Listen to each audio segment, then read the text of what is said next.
First, lay down the backer board. Then measure and mark the area around the front and sides of the cutout on the bathroom floor.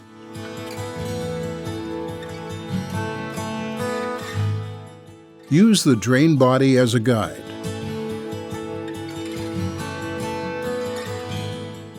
X out the area you will be cutting out. Next, put down a layer of thinset using a 1/4 inch square notch trowel.